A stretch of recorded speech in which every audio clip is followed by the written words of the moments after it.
Let's talk about these scholarships a little bit more. How many of these scholarships you've been able to give out? And can you share some stories of those who received them and maybe how that helped change their life? We try to make it, I guess, split between those who decide to go to a trade and those who want to go to college. Trades are big now, and just doesn't seem like they don't get the financial aid and all that stuff.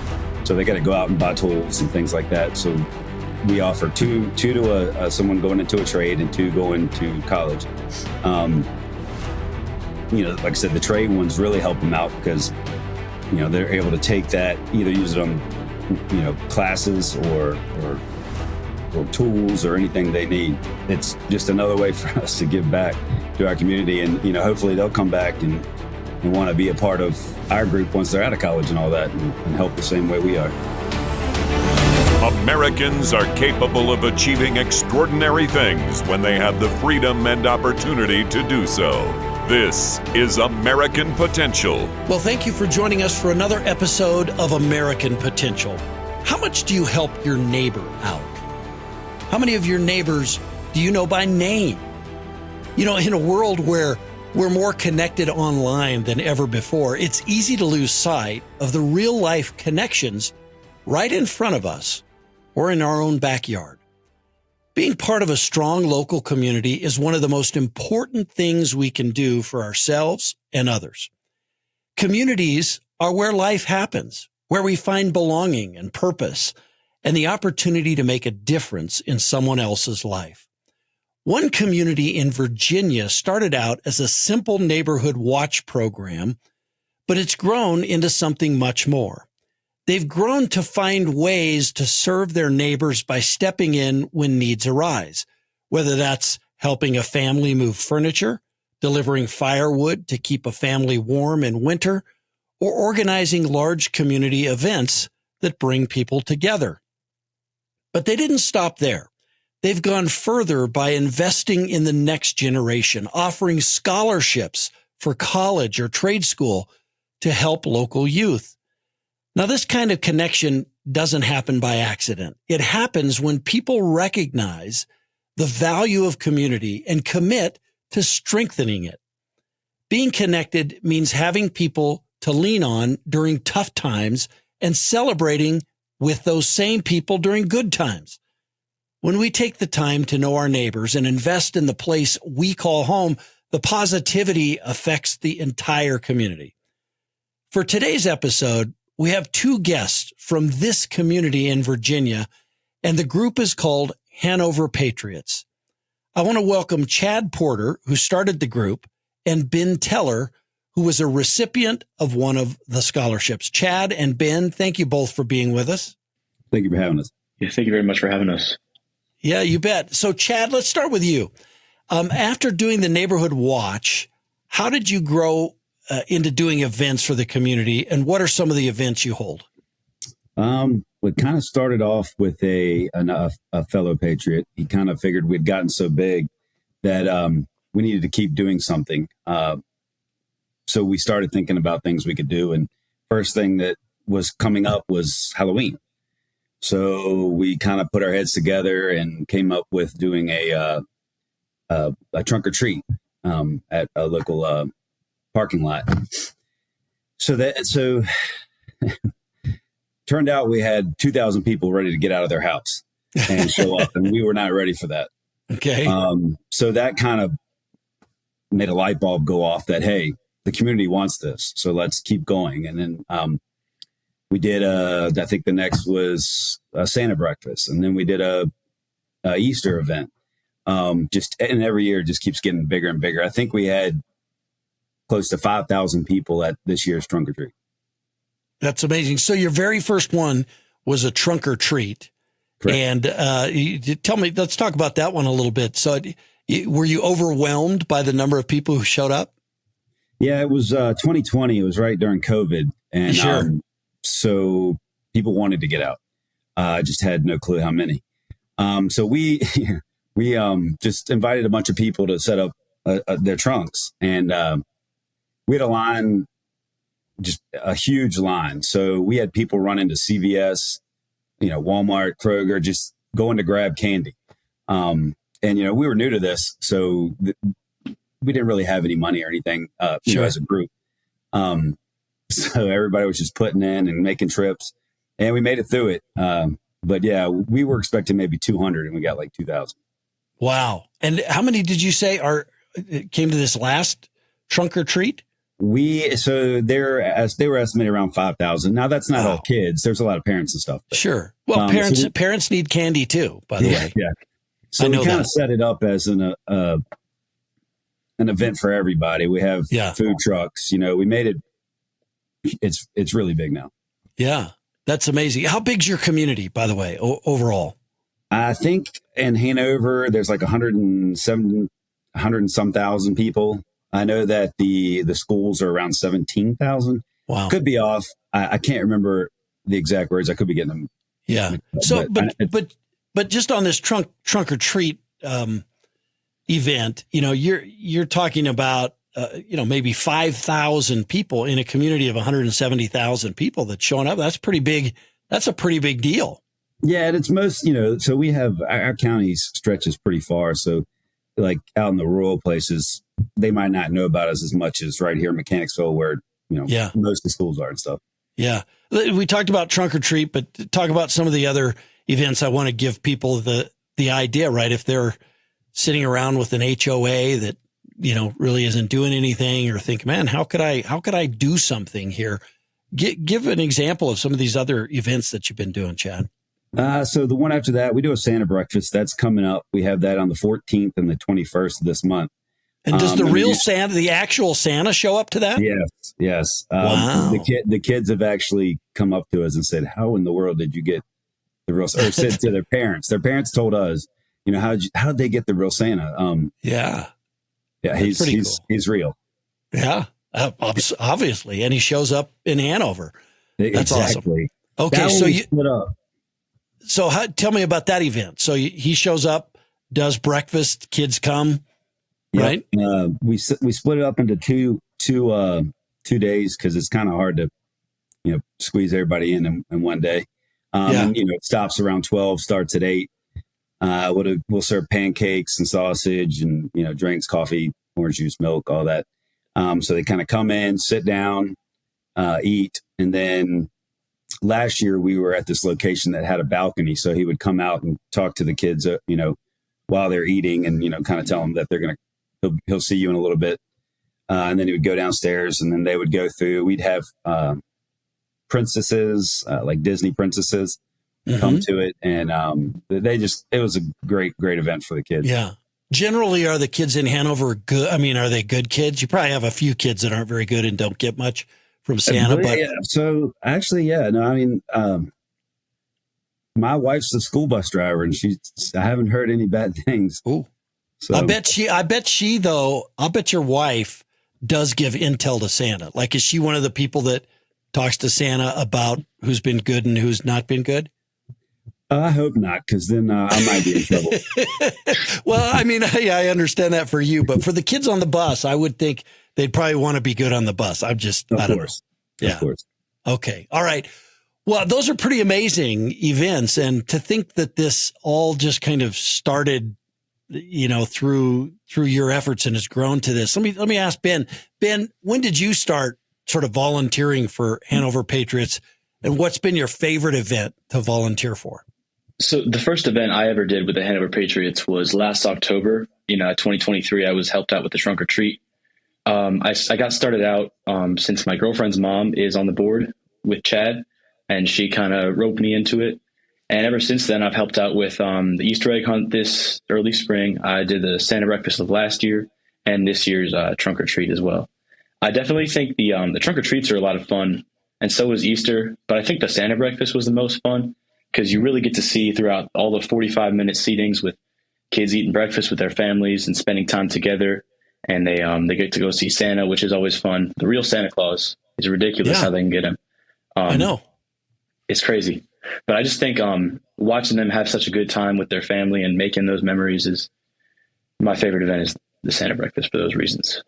Ben, they get the real Santa. How about the Easter? Is it really the actual Easter bunny, the real one? I believe so. Yeah. He comes down from, I think it's Easter Island is where he lives. Comes down from over there via boat, and he hangs out with the Hanover Patriots for a couple of days for Easter egg hunts.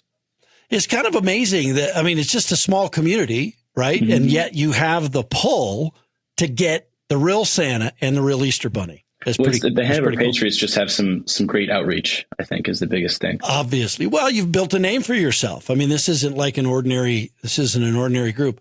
That's pretty cool. So the trunk or treat's probably your favorite one though, Ben? The Santa breakfast. Oh, the Santa breakfast. You enjoy that one? Yes. That one more. So when is that one? That one is coming up here. That should be coming up. Is it next Sunday or is it the Sunday after that? It's the 14th and the 21st. That's right. Wow. That's right. Okay. That's awesome. Chad, you don't just kind of focus on these events, but you also try and help folks that are in need in your community. Talk about some of the stories of people that have been helped. I really think this is an amazing story of communities coming together. Because if we think about it, you've got groups like this all around the country, but not all of them. In fact, very few of them are helping their community in this way. Talk about some of the stories of people that have been helped, Chad. So the reason we do a lot of these events is to raise money to help those in need in our community and offer scholarships, like you had said. So, for example, I just got an email today from one of the families we helped for Thanksgiving. We give out Thanksgiving meals. So let me step back. I'll put on our page, hey, if you know of any families in need of a Thanksgiving blessing, please let us know. We'd love to provide them a dinner. So we get nominations, and I keep it all anonymous, so nobody, feels weird. Mm-hmm. But for example, this one emailed me this morning, just, kind of works you up a little bit. He had said, I really appreciate it. My mom got out of the hospital 2 days before Thanksgiving. And, this could be our last one together. And you made it a great one. Oh. I get chill bumps thinking about it. That was, just one example. And with the Christmas blessing that we do as well, same thing. It's just people, hard on their luck or whatever. And their kids need Christmas. So we do another round of, I'll put it on Facebook and people will nominate families, and some will nominate themselves, and I'm completely fine with that because, maybe they don't know the right person. Right. So we end up offering them, help with Christmas for the children. So it's touching. Yeah. It'll pull a heartstring every time. Yeah.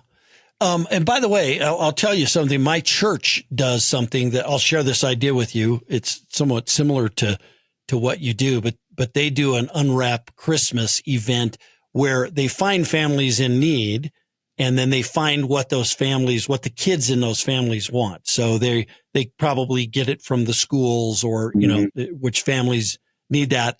Then a family at the church sort of adopts those kids, goes to the store and buys the presents for the kids. And then they all come together for an event. When the kids and the parents show up, the kids will go to one room and they'll have fun and they'll play games for kind of a Christmas party or whatever. The parents of the kid go into another room and they sit with the family that bought the presents and they help wrap those presents. And then the presents are given to the parent. But this is the part I like, is the presents are from the parent. So the parent is giving it to the kids, right, so that, they feel, they don't feel like they had to get charity to get their kids something. But it's just what a great way to help communities. I'm sure you do similar stuff to that as well. Correct. Yeah. Awesome. So, you talked about some of these great stories of folks that have helped. You don't just do events to help neighbors, but then you also award scholarships. Where did the idea to start doing scholarships come from? Just another one of those. We have meetings once a month, once every other month. And, talking to the community, they come in and that's how we get most of our ideas from the community. That was one that came up, and we jumped on it. So Gotcha. the first year, every year we're growing. So, and now this is the first year we'll be a nonprofit. Before this, we were just a community group, just trying to do good. Now we're official and, and all that. So I'm hoping we can collect more this year to do more scholarships. The first year, like I said, I think we did 2. It was 3,000. I think we did $1,500 a child or student. And then now we're up to 6,000. So we were able to give out 4 scholarships, and hoping to do more this year. Yeah. Do you have businesses and others that are now sort of taking note? I'm sure when you first started this, it was just kind of people who showed up at events, or you guys help self-fund it and some of the volunteers.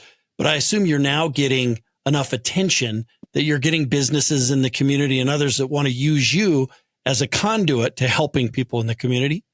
Yes, we get a lot of sponsors. For these events, we'll get sponsors, and we'll set them up to where they can be there and actually interact with the community at our events. So, it helps them, it helps us, and then we're able to take all that and give it back to the community. Yeah. Let's talk about these scholarships a little bit more. How many of these scholarships you've been able to give out? And can you share some stories of those who received them and maybe how that helped change their life? So I guess it's been 2. I know the first year was 2, and I think we've done 3 rounds of 4. So we're over 10. Let's just put it that way. Mm-hmm. Well, Ben's one of them. Yeah. And I want to talk to Ben about that, but go ahead.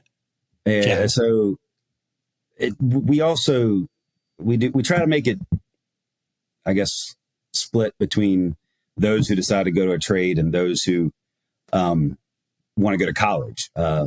Trades are big now, and just doesn't seem like they don't get the financial aid and all that stuff.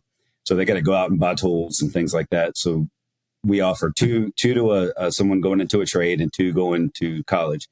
Like I said, the trade ones really help them out because, they're able to take that, either use it on, classes or tools or anything they need. But it's just another way for us to give back to our community. And, hopefully they'll come back and want to be a part of our group once they're out of college and all that, and help the same way we are. Yeah. Yeah. So I'm sure some of these, and I think it's great that you do it to trade schools as well. Do you have stories of folks that have, and of course we'll talk to Ben here in just a minute about his, but do you have stories of folks that went and that just must have made a difference in their life? Well, it definitely helps them, cover books and things like that. We're still pretty new, so I don't even think our first one's out of college yet. So the stories, and because we always say, when you get back in town, when you're done with college, please, reach out and let us know how everything went and everything. But I'm pretty sure this will be our 4th year, if I can remember correctly. But so as of the stories afterwards, I don't have any of those yet. Yeah. Ben, how about you? You decided to apply for one of the scholarships. Tell us about that. So I didn't just apply for the scholarship because I knew Hanover Patriots. This last year, during my senior year, I spent a good amount of my free time finding as many scholarships as I could and applying for them. We don't really have like that kind of money that my parents could just pay for me to go to college and come away debt free. And I really, I don't think it's a smart idea to go into college. And no offense to people who did, that sounded wrong, but the student debt is a real problem. That's not a problem I wanted to put myself into. So scholarships were something I knew I needed to go to college. And I was hoping to go to Virginia Tech. I was accepted, but I ended up at a community college. I met John Tyler. It's called Brightpoint now, for music. But yeah, I'm working through that a semester of that right now. It's the Hanover Patriots scholarship is really it's really helped me to pay for a lot of books and fees that came up that I didn't really know about at first, along with some of the other scholarships I got. Yeah. How did it, so you were already helping and volunteering with Hanover Patriots when you decided to apply. Is that right? Yes, sir.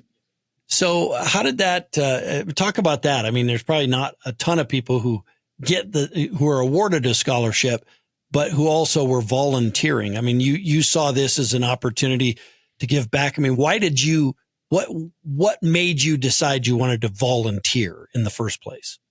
Well, like I said earlier, it was mostly my girlfriend's mom being on the board. She wrote me into it.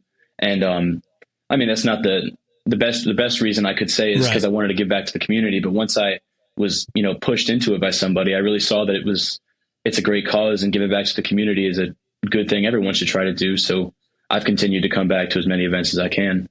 Yeah. Just because of that reason of giving back to the community and how good it feels and how much good it does for the people around me. Right. Chad, how do you raise money for the scholarships? Through the events and mostly through the events and any kind of donations and things like that. Now that we're nonprofit, we're hoping we'll be able to raise a lot more money to give out a lot more scholarships, because, companies and whoever wants to donate can write it all off. Mm-hmm. Gotcha. But mostly it's always been through our events. Right. Ben, what are your plans? What are your future plans? Well, originally I was hoping to be a music teacher, but just based on the amount of scholarships I got, and like I said earlier about debt, I've decided to postpone that, put a pin in it, not necessarily off the table, but I'm leaving for Navy boot camp in January. So I've used the scholarship money to fund one semester at John Tyler, and then I'm going to use that, I don't know what they call it now, but the GI Bill in order to fund my future college plans. Gotcha. Good. So you're going to join the Navy, huh? Yes, sir. Good. All right. Well, good. Well, that's awesome. Well, this is a great organization. I appreciate you guys both taking the time to talk about this. Now, I will ask you both because, would you guys both be willing to put in a good word with Santa Claus for me? I mean, you're going to see him. I might not see him between now and then. Okay. So I'm starting a new job and I need a new suit for that job. Yeah. So if you guys wouldn't mind, what's your color? If both, I don't want beggars can't be choosers, right? So I'll take whatever I get, but a nice dark, like a charcoal or something, kind of classy or whatever would be good. Yeah. Well, we'll see what we can do. Yes. I mean, whatever you can do. Absolutely. Yeah, that sounds good. I'll take care of the tailoring myself. Santa will just, do me a solid. That would be great. So absolutely. Not a problem. All right, guys. Hey, thanks for joining me, man. I appreciate it. Yeah, thank you very much for having us. You bet. Thanks for the great work you're doing. Listen, this is what is great about America, right? You see folks like Chad and Ben stepping up and helping their community. And this thing's growing. I'm excited to see in a year or 2 or 3 what Hanover Patriots has become then. I think the sky's the limit. And imagine how much greater America is already a great country. It's the greatest in the world. But imagine how much greater it would be if every community had a Hanover Patriots group that stepped up and said, you know what, we are going to help this community. We're going to do everything we can to help the people in this community. So it's a great opportunity for you. Hopefully, as you're watching this, a great chance to do this as well and help your community out. That's what this is all about. So I really applaud these gentlemen and the great work that they're doing. Look, all of this, these are great stories. If you would like to get your story or the story of someone that you know to us, we're always looking for great stories to keep you inspired and informed. Best way to do that is to connect with us by liking or subscribing to our channel, as well as follow us on Facebook, Twitter, and YouTube. And if you know of a great story of someone's working to expand freedom, help their communities, then we should share that, right? And you should share that. Be sure to go to our website, AmericanPotential.com, fill out our Share Your Story section, and we will highlight your story as well. Thanks for being with us on another episode of American Potential. Thank you for listening to American Potential. You may listen to more stories from Americans working every day to expand freedom and opportunity in their communities by visiting AmericanPotential.com.